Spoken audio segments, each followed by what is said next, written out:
हरिहंत सिद्ध सूर्य उपाध्याय साधु सरल अर्थ के प्रकाशी मांगलिक उपकारी है। तिनको स्वरूप जान राग ते भई जो भक्ति काय को न भाई श्रुति को उचारी है। धन्य धन्य तिन ही ते काज सब आज भाई कर जोड़े बारे बारे वंदना हमारी है। मंगल कल्याण सुख सो हम चाहते हैं। हो मेरी ऐसी दशा जैसी तुम धारी है। हो मेरी ऐसी दशा जैसी तुम धारी है। हो मेरी ऐसी दशा जैसी तुम धारी है। क्षत्र चूड़ामणि नामक इस ग्रंथ में जीवेंद्र कुमार का अपनी माँ के प्रति विशेष स्नेह होने के कारण वे अपनी माँ से मिलने के लिए जंगल में चले गए। परस्पर में वार्तालाप हुई और उसके पश्चात माँ ने कुछ राजनीति की बातें सिखाई और जीवेंद्र कुमार वहाँ से निकल गए राजपुरी नगरी की तरफ।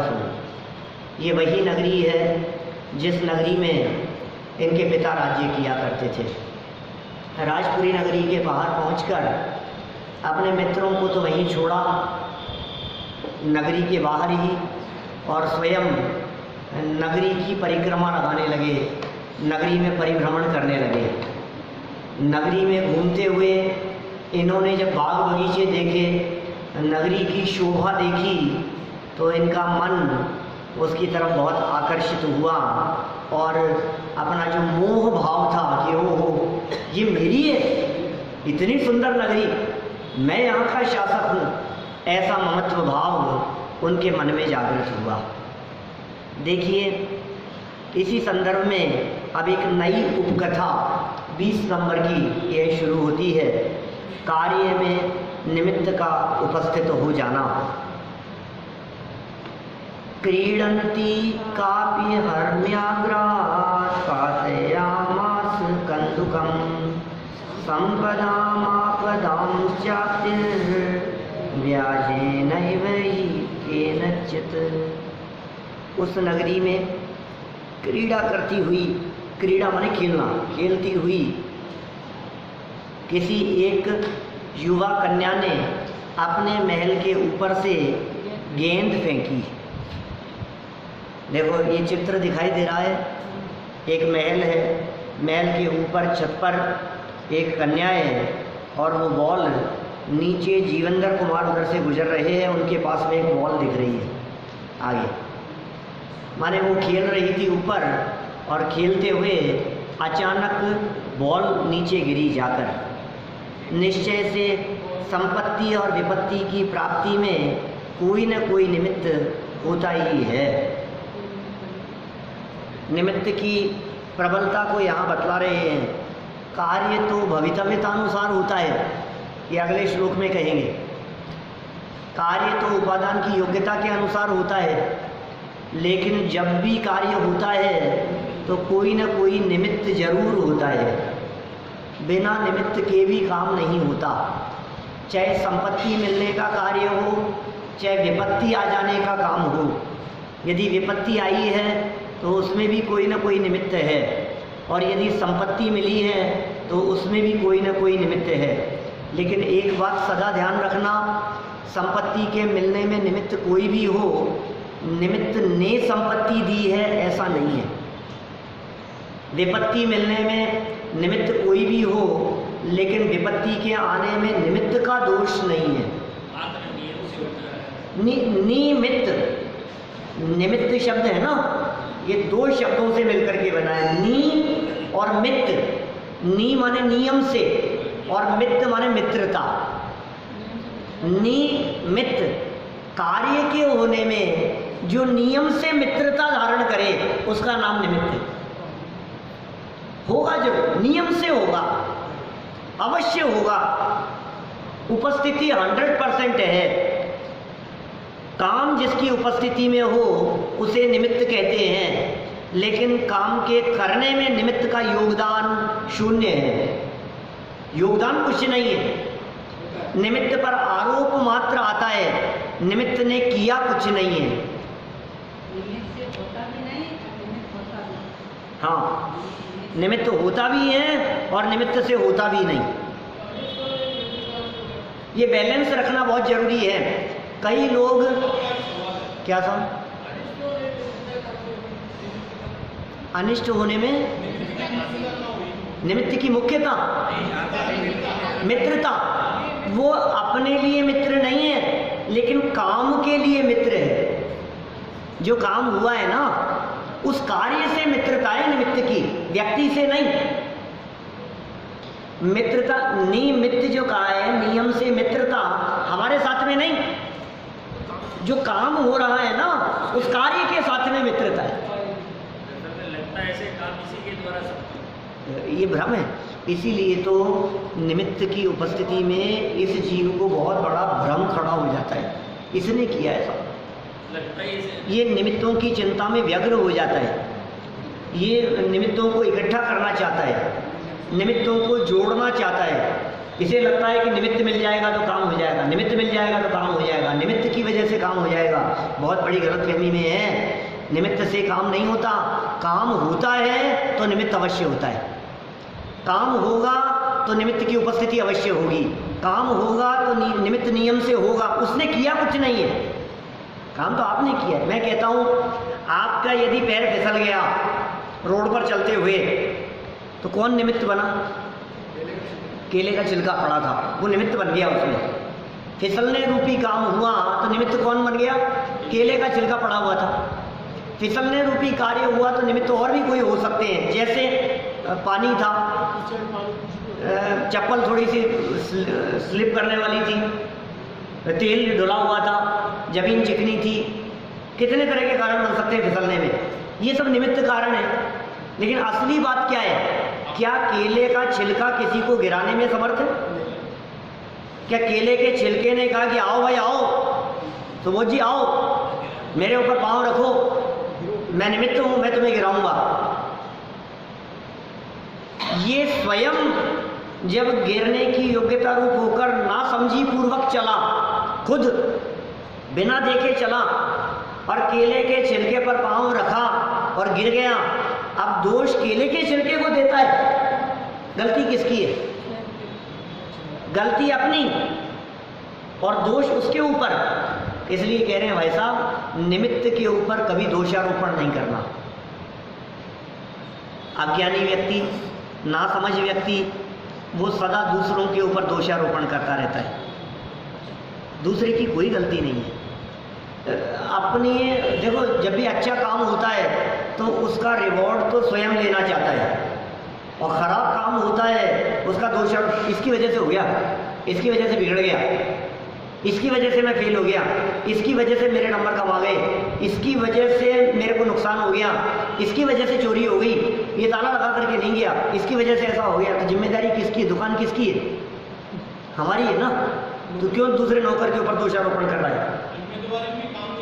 वो उसने आकर के मुझे टक्कर मार दी, क्या उसकी वजह से एक्सीडेंट हो गया? किसी की वजह से नहीं होता है, गलती अपनी है। निमित्त के ऊपर दोषारोपण कभी नहीं करना। ये कह रहे हैं यहाँ, यद्यपि अभी निमित्त की बात कह रहे हैं, ये कह रहे हैं संपत्ति और विपत्ति की प्राप्ति में कोई ना कोई निमित्त सामने आ ही जाता है। नहीं, अभी तो नीति नहीं, अभी तो कुछ नहीं पढ़ा अपन ने। सरलाट पढ़ना है ना अभी।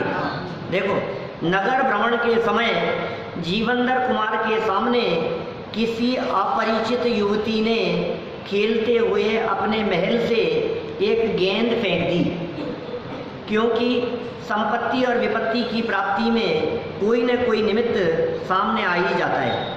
खेलते हुए महल से एक गेंद फेंक दी, अब फेंक दी कि गिर गई, मैंने पता लगेगा आगे। देखिए विशेषार्थ, कार्य की संपन्नता में निमित्त का भी एक स्थान है। देखो, ये बहुत बैलेंस की जरूरत है भैया। दुनिया में बहुत सारे लोग ऐसे हैं जिन्हें हम जानते हैं, जो ये कहते हैं निमित्त से कुछ, निमित्त बेकार है, निमित्त से कुछ नहीं होता, हटाओ निमित्त की बात भी मत करो। ऐसे लोग भी हैं दुनिया में जो निमित्त को हटाते हैं, जो निमित्त को उड़ाते हैं, जो निमित्त का निषेध करते हैं।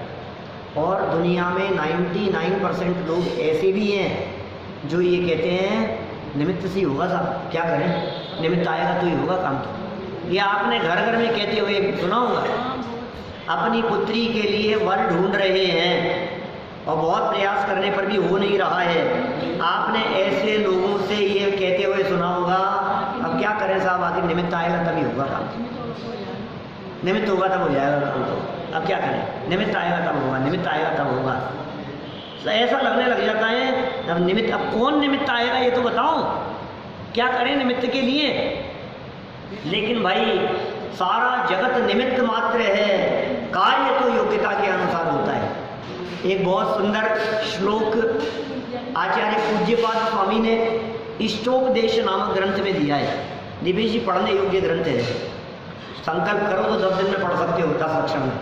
परसों से शुरू हो रहे हैं 10 लक्षण, मात्र 51 श्लोक हैं, बहुत सुंदर है। 4-4 लाइन में अर्थ है, बहुत बड़ा नहीं है, मुश्किल से तो 25-50 पेज की किताब होगी, इससे ज़्यादा नहीं है। 5 पेज रोज़ पढ़ो तो 50 दिन में पूरे होते हैं, ग्रंथ पूरा हो जाता है। मैंने तो 3 दिन में पूरा किया था वहाँ।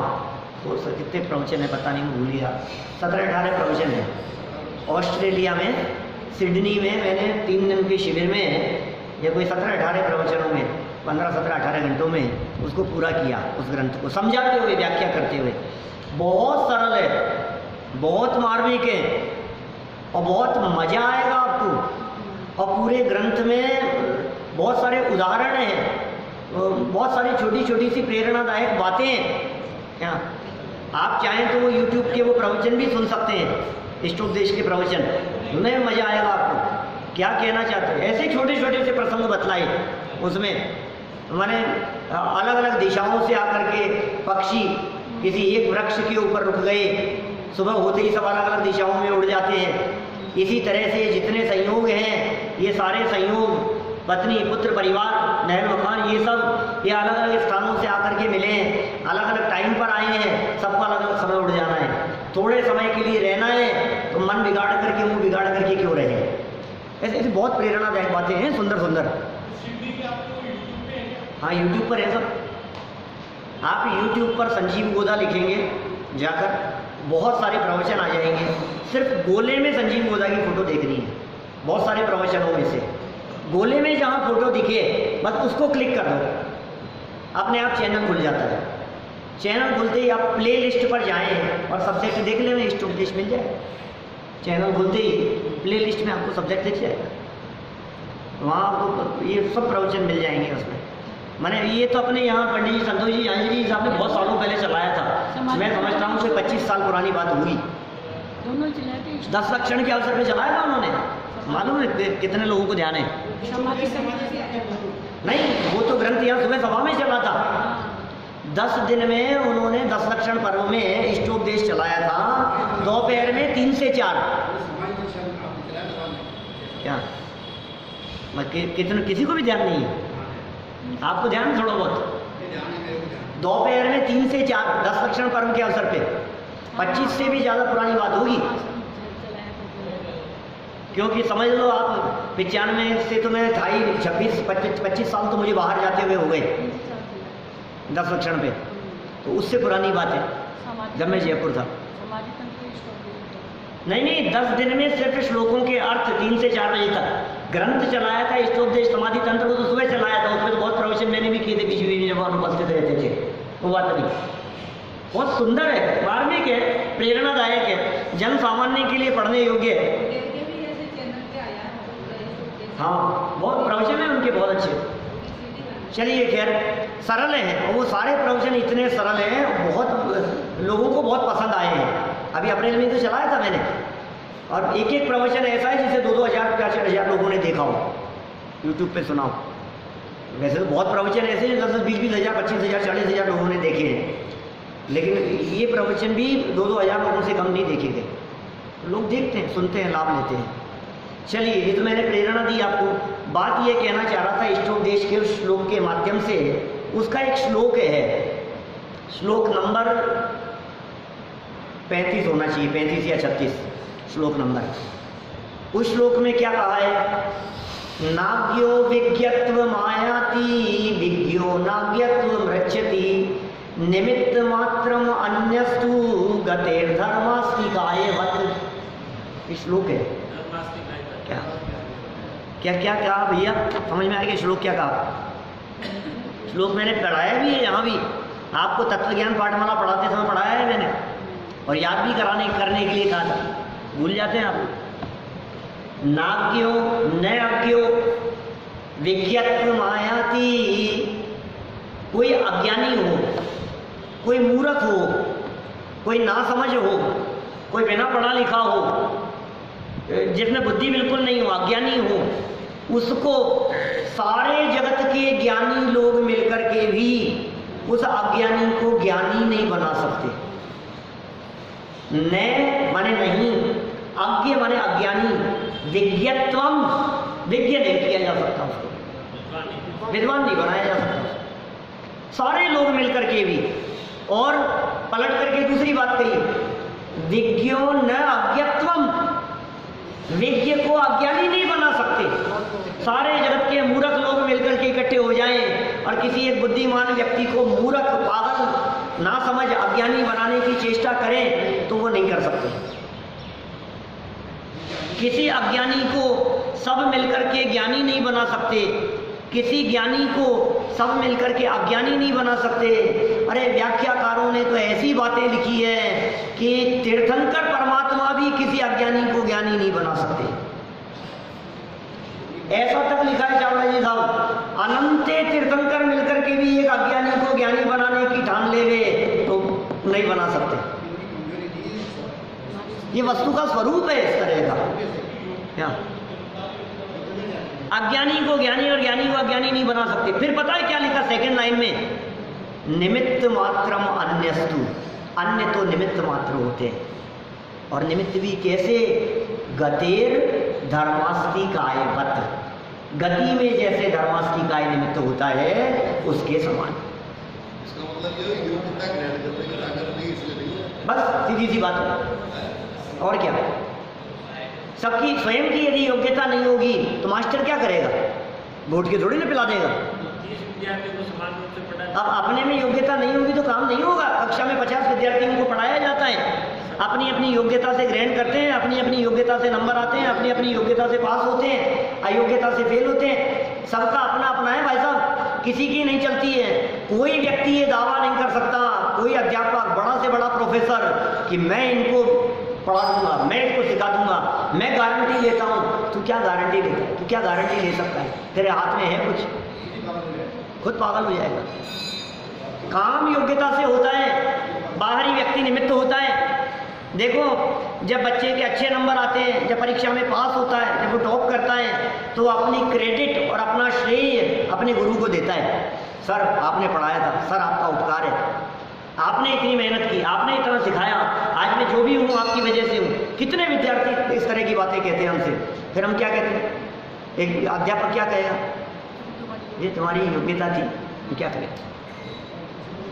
और यदि वो अभिमान करे इस बात का कि मैंने पढ़ाया है, मैंने सिखाया है, बोलो सब्जी बेच रहा है, ठेला लगा रहा है, इसको भी तो आपने पढ़ाया था। बोलो क्या करो आप? ये रह गया, ये रह गया, मैं क्या करूँ? ये तो डफोल था, ये तो नालायक था, ये तो पढ़ता ही नहीं था, मैंने इसको खूब समझाया। नहीं, तुम्हारे समझाने से समझता है तो थोड़ा सा पिला दो ना इसको भी। निमित्त मात्र अन्यस्तु, अन्य तो निमित्त मात्र है। काम तो योग्यता के अनुसार होगा, कार्य तो भवितव्यता के अनुसार होगा। इसलिए भाई निमित्तों की तरफ मत देखो, अपनी योग्यता को डेवलप करने का प्रयास करो। योग्यता यदि बढ़ेगी तो काम अपने आप होगा। व्यक्ति योग्यता को नहीं देखता है, अपने पुरुषार्थ की तरफ नहीं देखता है, और वो निमित्त की तरफ देखता है। ना समझ लोग निमित्तों को जुटाने में लगते हैं, और समझदार लोग निमित्तों की तरफ ध्यान नहीं दे करके अपनी योग्यता से पुरुषार्थ करते हैं। कौन समझदार है? एक उदाहरण बहुत पुराना याद आ रहा है, बहुत सालों पहले दिया करते थे, पंडित साहब भी देते थे, संतोष जी झांझरी जी साहब। एक जंगल में कुछ लोग जा रहे थे, ठंड का समय था, और लोगों ने मिलकर के वहाँ कुछ कचरा वचरा इकट्ठा किया, आग लगाई और थोड़ा सा तप लिए। ऐसा ऐसा उन्होंने किया। और वहीं पेड़ पर एक बंदर बैठा था, और बंदर ने भी देखा, वो भी देख रहा था। अरे भाई सुनो तो सही, सुन तो लिया करो थोड़ा सा, हमें मालूम है, आपको पता है। देखो क्या हुआ फिर, बंदर ऊपर से देखे जा रहा है। वो लोग, बहुत ठंड थी, जंगल में रुकना था वहाँ, और कोई व्यवस्था नहीं थी। चारों तरफ से उन्होंने कचरा इकट्ठा किया, लकड़ियाँ इकट्ठा की, और फिर कोई बीड़ी सिगरेट कोई पीता होगा तो उसने कोई लाइटर जलाया, कि आग जलाई, पत्थरों को आपस में चिंगारी लगाई उससे, और कुछ उन्होंने आग जलाई और उससे तप करके वो वहाँ उस ठंड में बैठ गए। वो बंदर सारी घटनाक्रम को देख रहा था, वो भी ठंड से ठिठुर रहा था। और ये सब देखने पर उसने ऐसा फील किया, यार ये अच्छी चीज़ है, सारी बात समझ में आ गई मेरे। क्या अब क्या करें? अब वो लोग तो जिन्होंने डेरा डाला था, सुबह हो गई, उठ करके चले गए। रात को फिर ठंड पड़ी। इसने तो देखा था सब कैसे कैसे काम हुआ है। क्या इसने भी क्या किया, अब असली चीज़ का पता नहीं है इसको, इसने जंगल में इधर उधर से कचरा इकट्ठा किया, लकड़ियाँ इकट्ठी की, उसी तरह से ढेर लगा लिया। अब क्या करूँ? कुछ ऐसा था जो चमकती हुई चीज़ थी, वो डाली थी इन्होंने, तो उसके बाद में वो गर्मी आई थी। अब क्या करें वो लोग, ये चीज़ रह गई, क्या करें क्या करें? चारों तरफ देखा तो जुगनू चमकते हुए दिखाई दी, और ये चीज़ है, बोलो क्या करें? वहाँ जंगल में से जुगनू पकड़ लाए क्या, और उसे ला करके उसमें डालें, तो बोलो काम होगा कि नहीं होगा? क्या असली कारण को नहीं पहचाना आपने, असली चीज आप नहीं पकड़ पाए, आप में वो कमजोरी रह गई, और आपने सिर्फ ये देखा कि ये ऐसा हो रहा है, ये ऐसा हो रहा है, इस वजह से ऐसा हुआ है। क्या एक घटना सुनाया करते हैं, भाई जी सुनाते हैं, ये ऐसी सुनी है घटना कि वो बिल्ली पकड़ करके लाओ पहले, तो पंगत शुरू होगी। सुनिए आपने है, वो उसके नीचे दबा दिया उसको, बिल्ली को पकड़ करके ला करके। परंपरा चल जाती है इस तरह की, ना समझ लोग ऐसा समझने लगते हैं ऐसा करने से ऐसा हुआ है, जबकि काम निमित्त के अनुसार नहीं होता, काम तो योग्यता के अनुसार होता है, उपादान की योग्यता के अनुसार होता है। नाग्यो विज्ञत्व मायाति, याद कर सकते हैं आप लोग श्लोक, कठिन नहीं है, बोलना बुलवाता हूँ, याद करना दीपेश जी। नाग्यो विज्ञत्व मायाति, जो बोलेगा उसका नाम YouTube पे जाएगा। कई लोग मिलते हैं मेरे से, वो कहते हैं कई लोगों के नाम बतला करके, यार आपकी सभा के मुख्य श्रोता है ना, हम सबके नाम पता है हमारे को। कभी कोई ऐसे सुनने वाले लोग यहाँ दर्शन करने के लिए आए जो शक्ल से भले ही नहीं पहचाने, लेकिन यहाँ माइक पर संबोधन करते हुए गए, दीपेश जी, अजय जी, चावड़ा जी, सब ऐसे ऐसे बोलेंगे। कितने लोग, क्या कहा हमने, कितना याद हुआ? नाग्यो विज्ञत्व मायाति, बोलो विज्ञो नाग्यत्व मृच्छति। बोल ही नहीं रहे अंकल, क्या बात है पीछे? विज्ञो नाग्यत्व मायाति, नहीं कहाँ से जुड़े? नाग्यो विज्ञत्व मायाति, विज्ञो नाग्यत्व मृच्छति। बस आप तो शिथिल हो गए। बस पीछे है ना, 3 शब्द दिए थे, आपको मालूम है? उत्साह और पुरुषार्थ और आत्मविश्वास। आशा, उत्साह, आशा और आत्मविश्वास, ये 3 चीजें चाहिए। हैं? बोल तो रहा हूँ, रिपीट ही तो करना है। इसमें क्या हो गया? नाग्यो विज्ञत्व मायाति, साथ सुनूंगा मैं बेटा, ठीक है? नाग्यो विज्ञत्व मायाति, विज्ञो नाज्ञत्व मृच्छति। हो गई पहली लाइन। नाज्ञो विज्ञत्व मायाति, विज्ञो नाज्ञत्व मृच्छति। अब पूरी लाइन एक साथ। नाज्ञो विज्ञत्व मायाति, विज्ञो नाज्ञत्व मृच्छति।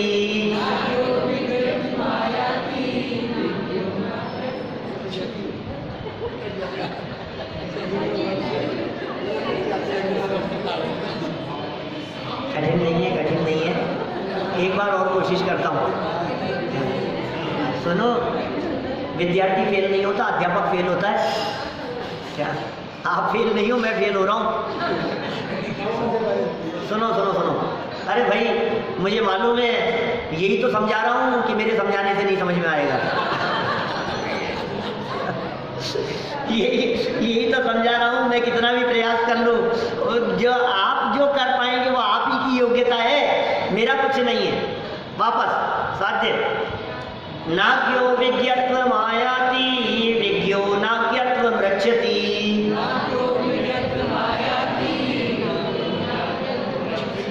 निमित्त मात्रम अन्यस्तु गतिर्धर्मास्ति कायवत्। अन्यस्तु गतिर्धर्मास्ति कायवत्। निमित्त मात्रम अन्यस्तु गतिर्धर्मास्ति कायवत्। अब आपकी जिम्मेदारी है इसको बार बार में सुन करके याद करके आने। मुझे नहीं पता, मैं तो पढ़ रहा हूँ आगे। क्या अन्य तो निमित्त मात्र है भैया, अन्य तो निमित्त मात्र है। सारा जगत निमित्त मात्र है। किसी व्यक्ति ने गाली दी और मैं दुखी हो गया, उसका गाली देना तो निमित्त मात्र है। किसी व्यक्ति ने प्रशंसा की और मैं खुश हो गया, उसके द्वारा प्रशंसा करना मेरे सुखी होने में निमित्त मात्र है। मछली चल रही है, उसके चलने में जल तो निमित्त मात्र है, चलती तो अपनी योग्यता से है। ट्रेन चलती है तो ट्रेन के चलने में पटरियाँ निमित्त होती है। ट्रेन चलती तो अपनी योग्यता से है, वो पटरियाँ ट्रेन को चलाती नहीं है, वो पानी मछली को चलाता नहीं है। कोई गुरु शिष्य को समझाता नहीं है, समझा सकता नहीं है। कोई किसी को नहीं समझा सकता है, कोई किसी को नहीं बता सकता है। अरे कभी कभी ऐसा भी होता होगा, आप अपने बच्चों को खूब समझाते होंगे और वो नहीं समझता होगा तो आप क्या कहते होंगे, अब इसके समझना होगा तभी समझेगा, यार मैं क्या करूँ। आप कहते हैं ना, कभी कभी थक हार करके ऐसा वाक्य भी निकलता है ना आपके मुंह से, अब हम क्या करें, अभी इसके हाल पे छोड़ दिया बस, हम इसका जो होना होगा तो होगा, अब हम क्या करें। निमित्त मात्रम, निमित्त मात्रम, क्या गजब शब्द दिया है इष्टोपदेश का। इष्टोपदेश का ये श्लोक कितना मार्मिक है, जिसमें उन्होंने कहा निमित्त मात्र है भाई साहब। गतिर धर्मास्ति, गति में जैसे धर्मास्ति का निमित्त होता है। एक धर्म नाम का द्रव्य है ना, 6 द्रव्यों में से धर्म द्रव्य, वो गमन में सहयोगी होता है, चलाता नहीं है। निमित्त मात्र अन्य, हिंदी का पता नहीं, हिंदी लिखा हुआ है ना लेकिन नीचे, वो तो अलग है, वो इसका अलग श्लोक है, आखिरी श्लोक है, 50 नंबर का श्लोक है। कार्य निमित्तों से नहीं होता, मूर्ख व्यर्थ ही बोझा ढोता। कार्य निमित्तों से नहीं होता, काम निमित्तों से नहीं होता। अच्छा मैं क्या करूँ, बोलो डोसे बनने वाले हैं, आज तो डोसे क्यों, आज तो रोट बनेंगे हैं, आज तो रोट खाने वाले हैं आप। चलो हम ये सोच रहे हैं, बोलो अब मैं क्या करूँ, अब थाली में तो आ गया, अब निमित्त होगा तो खा लेंगे, बैठा हूँ देखता हूँ, बोलो क्या होगा, भूखा ही रहेगा तो कुछ नहीं होगा। दुनिया में कौन कौन सा काम ऐसा है जिनको तू निमित्त के भरोसे छोड़ देवे वो काम हो जाए। निमित्त के भरोसे छोड़ने से काम नहीं होता। निमित्त उसे कहते हैं, सुन, जब तेरी उपादान की योग्यता होती है, जब काम होने की योग्यता पकती है, तो निमित्त आसमान से उतर करके आते हैं, उसका नाम है निमित्त। आसमान से उतर करके आएंगे, अपने आप मिलेगा निमित्त, कहीं से भी आएगा निमित्त। बोलो दुर्घटना होने की योग्यता पकेगी तेरी तो कोई भी आकर के सीधे सीधे चलते हुए कोई व्यक्ति टेढ़ा आकर के तेरे को टक्कर मार के जाएगा। बोलो अब क्या कर लेगा, बोलो काम होने की योग्यता होगी तो बैठा हुआ है, 6 महीने से कोई काम नहीं हो रहा है, कुछ काम नहीं हो रहा है, सारा शेयर मार्केट डूबा जा रहा है, नीचे उतरता जा रहा है, कोई काम नहीं हो रहा है कि सुन तेरा यदि पैसा कमाने की योग्यता होगी तो 500 शेयर में से एक शेयर इतना फलीभूत हो जाएगा कि सारे पड़े रहें, कोई फर्क नहीं पड़ता है।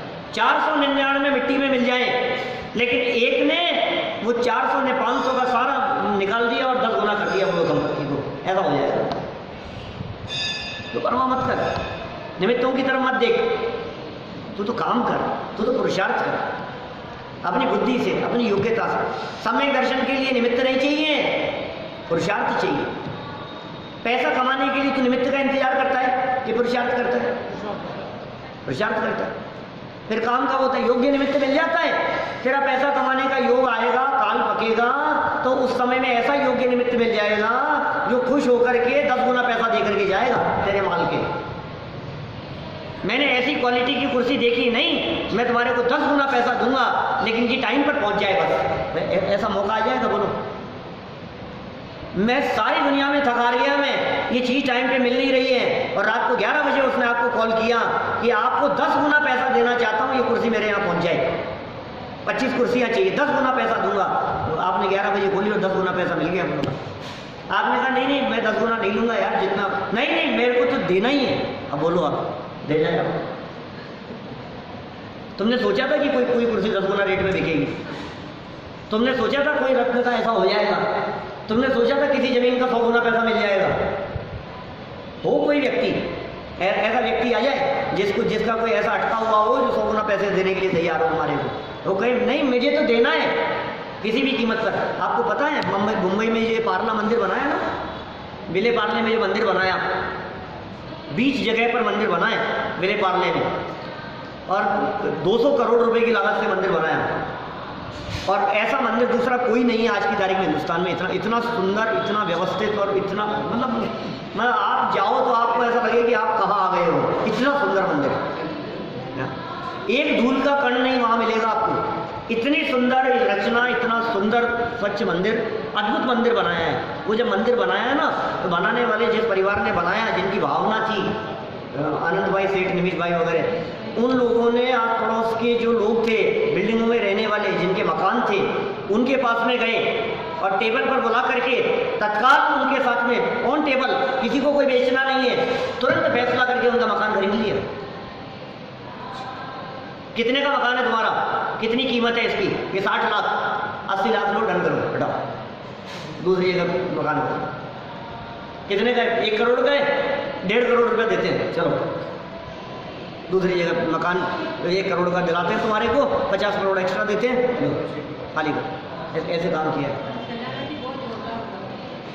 मैंने आप सोच नहीं सकते, मैं इसलिए मुझे ये बात ख्याल में आ गई कि आप सोच नहीं सकते, क्या वो सोच भी नहीं सकता था। कौन व्यक्ति कैसा, किसी को बेचना है, हमें थोड़ी ना बेचना है अपना मकान। अभी आज कोई व्यक्ति मेरे से आकर के कहे आपका मकान खरीदना है, आप क्या कहोगे? दीपेश जी ये मुझे बेचना ही नहीं है यार, क्या बात कर रहा है? कि बोलो 5 गुना पैसा देता हूँ यार, जितनी कीमत है उससे। कोई बात नहीं, बोलो ऐसा हो सकता है कि नहीं? आपकी दुकान बहुत अच्छी चल रही है और आपको बेचनी ही नहीं है, कोई आकर के कहे कितने में बेचना है, आप क्या कहोगे? बोलो भैया। यार अजीब आदमी है यार, मैं अपने घर में रह रहा हूँ, शांति से रह रहा हूँ, तेरे को मकान खरीदना है? ऐसे मकान खरीदे उन्होंने, आसपास की सारी जमीन खाली करवा करके उन्होंने जो मंदिर बनाया है, आप सोच नहीं सकते।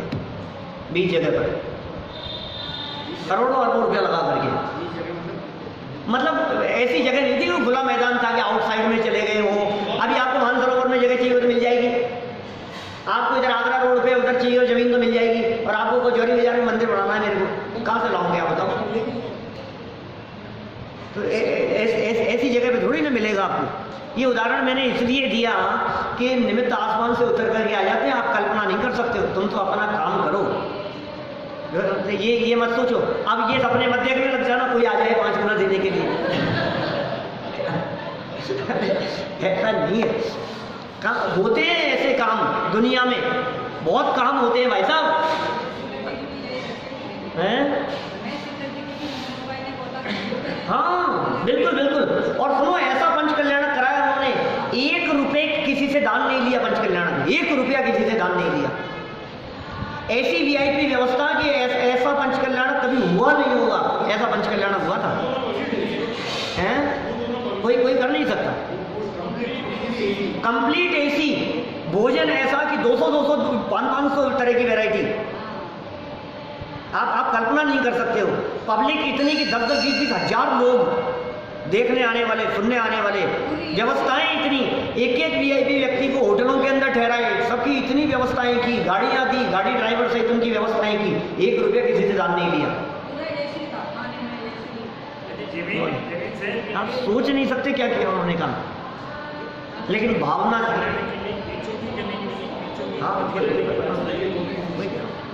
माने ऐसा काम किया उन्होंने, जबरदस्त काम हुआ।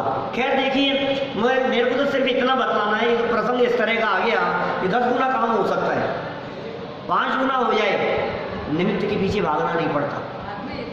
ऋषभ देव भगवान जैसे समझाने वाले थे, कई बार बतलाता हूँ मैं मारीची को समझाने के लिए, कितनी बार सुनी है आपने ये बात, फिर क्या हुआ उसका बोलो।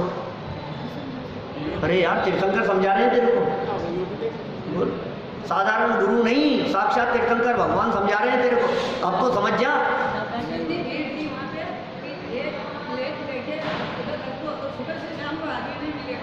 सही बात है, बोलो।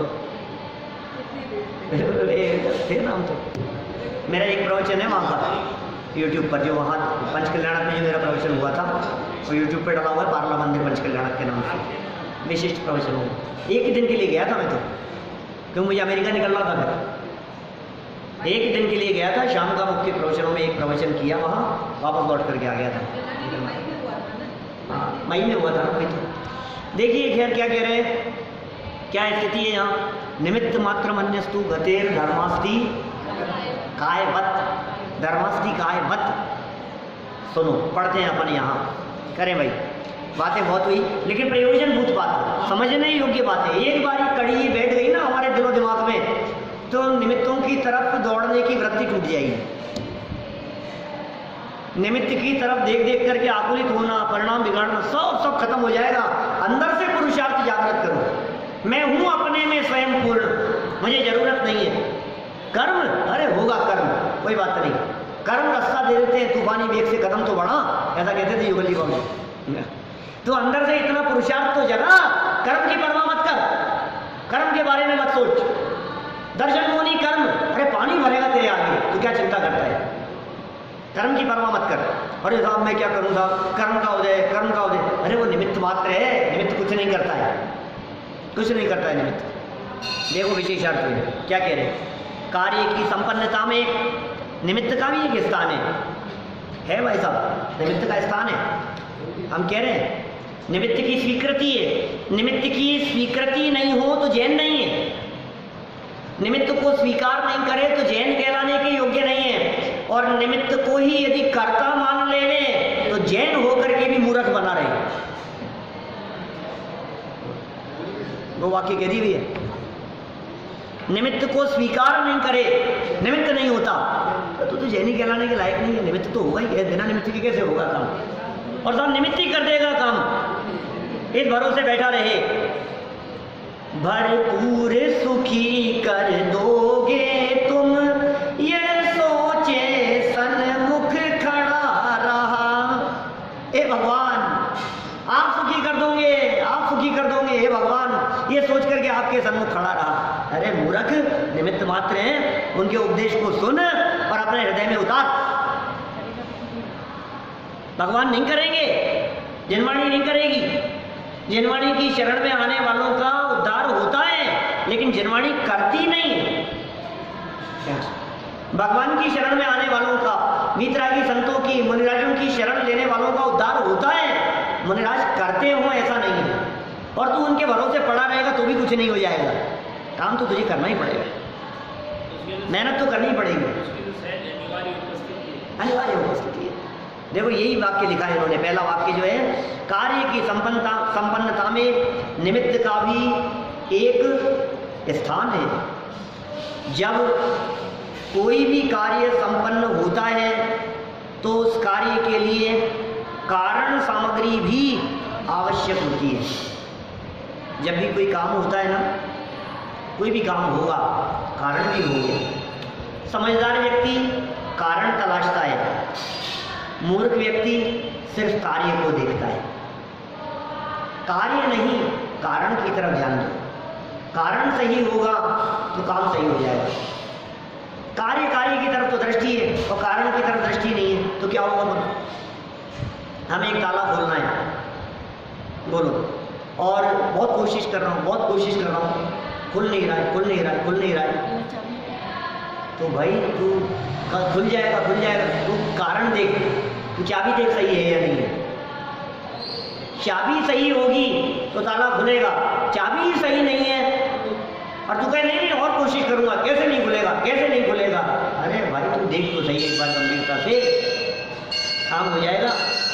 गंभीरता से देख।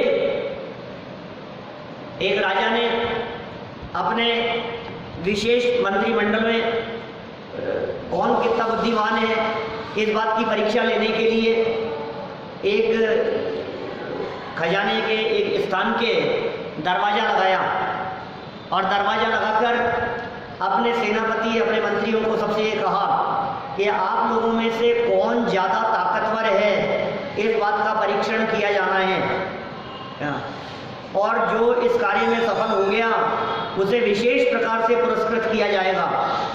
एक दरवाज़ा है, हमें आपकी ताकत का परीक्षण करना है कि आप इसके धक्का लगाकर कौन अपनी ताकत से इस दरवाजे को खोल सकता है। क्या कोशिश कर ली सबने? दरवाजा नहीं खुला।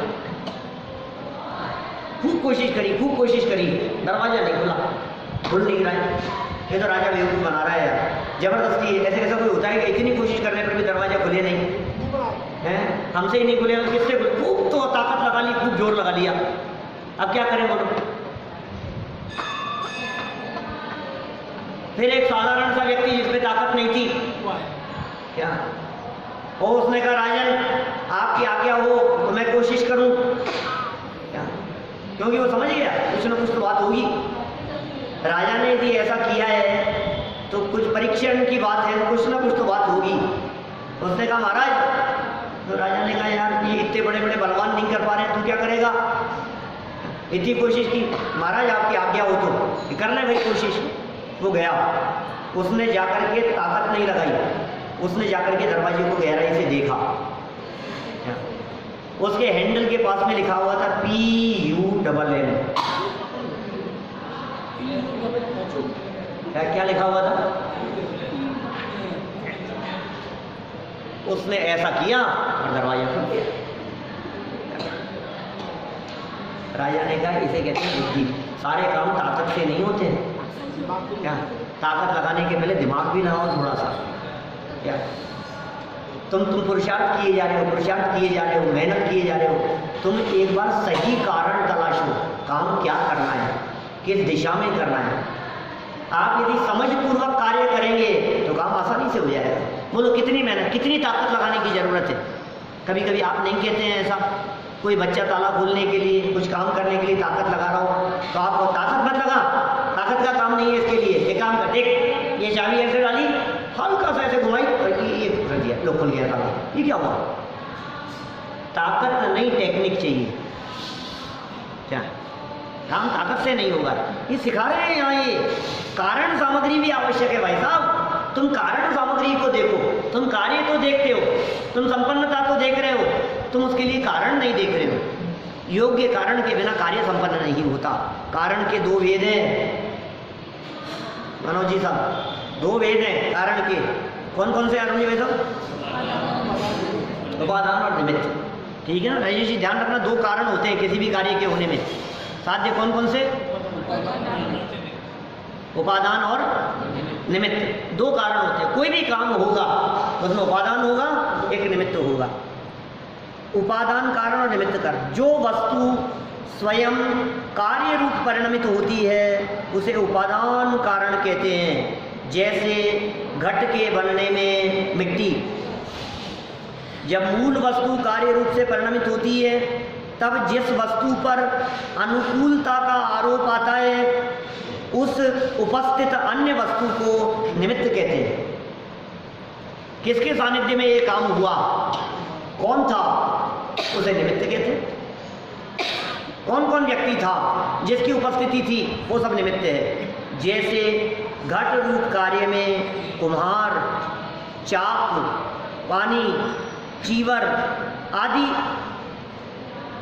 ये सब निमित्त हैं। निमित्त के बिना कोई कार्य होता ही नहीं है, लेकिन निमित्त कार्य का करता है, ऐसा मानना वस्तु स्वभाव के विरुद्ध है। क्या? निमित्त के बिना कोई काम होता ही नहीं है, यह परम सत्य है, लेकिन निमित्त ही कार्य करता है, ये स्वभाव के विरुद्ध है। ये वस्तु स्वरूप के विरुद्ध बात कह रहे होगा। यहाँ जीवनधर कुमार का गेंद फेंकने वाली युवती से विवाह होना है, अतः विवाह में गेंद निमित्त बन रही है। ये क्या होगा, क्या होने वाला है, अभी इन्होंने खोल ही दिया है यहाँ विशेषार्थ करते हुए। कल हम इस बात को आगे बढ़ाएंगे, लेकिन निष्कर्ष वाक्य इतना ही है कि निमित्त की तरफ नहीं दौड़ना है, योग्य रीति से योग्य कारण के लिए पुरुषार्थ करेंगे तो कार्य अवश्य होगा ही होगा। हम सभी ऐसी योग्यता डेवलप करें, इसी भावना से।